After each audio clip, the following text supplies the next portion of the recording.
පුළුවන් වෙයි. අහනවා පෙම්මතුන් දෙන්නෙක් කාම සේවනයේ යෙදුනට කමක් නැද්ද? දැන් දැක්කද වෙච්ච විනාශය? දැන් මේකෙදී අර අපේ සද්දාශීල ස්වාමීන් වහන්සේ බණට කියපු කාරණයක් ඔබට මම මතක් කරන්නම්. ඒකේ කිව්වා බැඳපු කාලෙට යාළු වෙලා හිටිය කාලේ ගත කරපු විදිය ගැන සතුටු වෙන්න ජීවිතය හදාගන්න කියලා. ඒ කියන්නේ අපි විවාහ වෙන්න ඉස්සෙල්ලා මගේ මහත්තයා මාව විනාශ කළේ නෑ. ඒක අභිමානයක්. ඒක අභිමානයක් දරුවන්ට කියන්න පුළුවන්. දරුවනේ අපි හරි වැදගත් විදියට අපි හිටියා. අපි කසාද බදිනකන් හරි වැදගත් විදියට හිටියා. තමන්ට තමන් ගැනම කියන්න පුළුවන් මං හරි වැදගත් විදියට ජීවත් වුණා. මම මේ රාගය විසිලා කියපු කෙනෙක් නෙමෙයි කියලා තමන් ගැන කියන්න පුළුවන් අභිමානයක් ගොඩනගා ගන්න. මොකද ඊළඟට කියනවා විවාහ වෙච්ච කෙනෙක් එක්ක විවාහ නොවිච්ච කෙනෙක් සෙක්ස් කළාට කමක් නැද්ද? දැන් බලන්න විනාශේ. දැන් මේ කියන්නේ කෙලීම පව් ගැන නේද? හරි භයානකයි. විවාහ වෙච්ච කෙනෙක් තව කෙනෙක් වරද්දට පොළඹවා ගත්තොත් එයාට සංසාරේ එක ආත්මයක් නෙමෙයි දෙකක් නෙමෙයි ආත්ම භාව 5000ක් 5000 births ආත්ම භාව 5000ක් ආදරේ ලැබෙන්නේ නැහැ.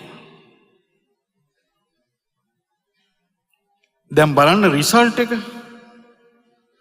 ආත්ම භාව 5000ක් ආදරේ ලැබෙන්නේ නැති ශාපයක් Tamanට ලැබෙනවා.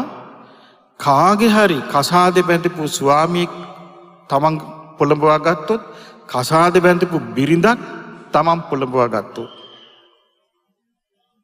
ආත්ම භාව කීයක්ද? 5000ක්. ආත්ම භාව 10 නෙමෙයි 5000ක්. 5000 වාරයක් පෞල් ජීවිතේ කඩාකප්පල්. සංසාරේ ඒ විදියට ගුටියක් කන්ට ඕනේ නම් කරගන්න. ආදරය ඕනේ නම් කවදාවත් මේ විවාහ වෙච්ච ජෝඩු වලට අත තියන්න යන්න එපා. ආදරය ඕනේ නම් විවාහ වෙන්න ඉස්සෙල්ලා විනාශ වෙන්න එපා. විවාහ වෙන්න ඉස්සෙල්ලා විනාශ වුණොත් ඒක ඩැමේජ් එක මේකයි. අපි කියමු ඔන්න විවාහ වෙන්න ඉස්සෙල්ලා මේකුම් රූම්ස් ගියා. ඒ කොයි හරි රූම් එකකට ගිහිල්ලා විනාශ වෙලා දැන් ගෙදර දන්නේ. දැන් ඔන්න වෙඩින් එක ගන්න ඕනේ. දැන් ඔන්න වෙඩින් ගන්න ගිහිල්ලා ඔන්න දැන් ඉතින් වෙලාවකුත් බලාගෙන දැන් මේ නැකතට දැන් සුද්දිට පිටට ඊට පස්සේ දැන් ඔන්න ගිය පාරත් මට මේක කියන්න වුණා මන් මත කියලා හැටියට. දැන් ඔන්න මගුල් පෝරුවට නගිනවා. දැන් අර මල් කුමාරියෝ මල් දානවා. දැන් අලුත් ජෝඩුව ෆ්‍රෙෂ්. මගුල් ජෝඩුව නගිනවා. දැන් ඔන්න ජයමංගල ගාථා කියනවා. ආශිර්වාද ගාථා. අලුතින් පටන් ගන්න. මුන් පටන් අර හොරෙන්. දැන් ඔන්න ජයමංගල ගාථා කියනවා. සෙත් පතනකොට මේගොල්ලන්ට සම්බන්ධ ඉෂ්ට දේවතාවරු ඉන්නවා. මේ ලෝකේ ඉන්නවා ඉෂ්ට දේවතා. ඉෂ්ට දේවතාවරු සෙත් පතන්න බලනවා. පිළිනිවෙච්ච ජෝඩුවක්. ඇඳුම විතරයි. ඇතුළ කුණු වෙලා. ඇතුළ කුණු වෙච්ච දෙන්නෙක් පෝරුවේ හිටගෙන ඉන්නවා. ආශිර්වාද ගන්න දෙවරු සාප කරලා යනවා. මොකද්ද රිසල්ට් එක?